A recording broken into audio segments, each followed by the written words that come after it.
أنا شاب عندي 21 سنة، طالب في كلية التجارة. من وأنا صغير وأنا دايما في مقارنة.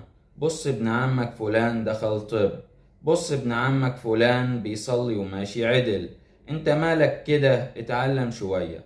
كنت دايما أحس إني ما بعملش حاجة صح.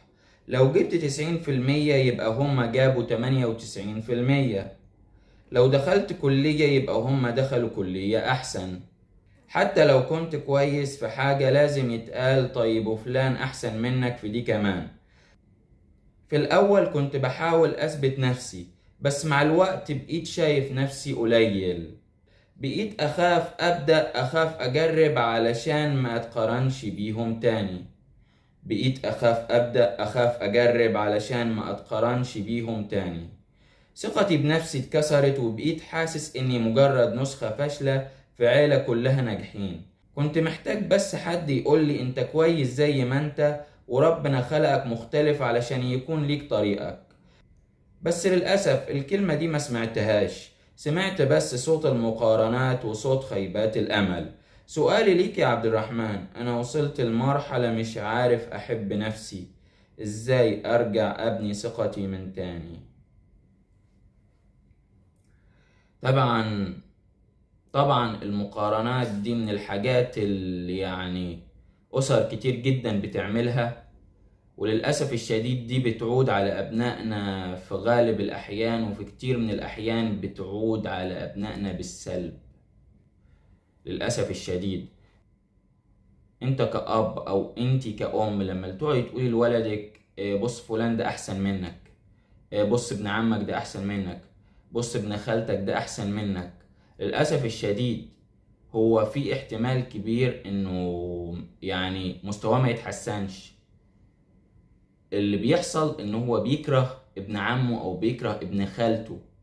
إذن في هذه الحالة انتوا ولدتوا كره. انت طبعا بتقول دلوقتي ازاي تعيد ثقتك في نفسك، ازاي ترجع ثقتك في نفسك.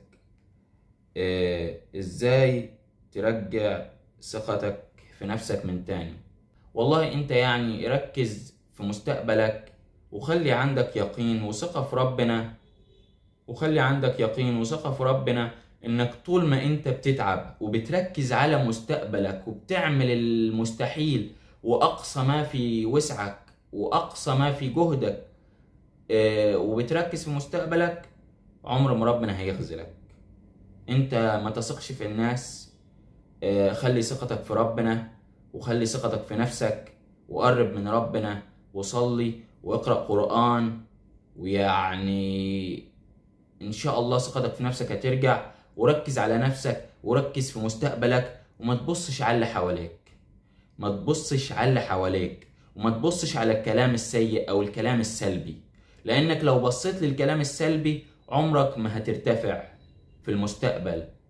فانت ركز في مستقبلك وبص للجزء الايجابي من الحياة، وخلي ثقتك في ربنا، وخلي عندك يقين في ربنا، واعمل اللي عليك وابذل ما في وسعك وادعي ربنا.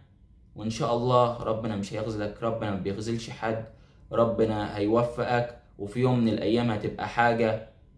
وكل اللي كانوا بيقولوا لك ده بص ابن عمك وبص مش عارف ابن خالك، هما نفسهم هيتفاجئوا.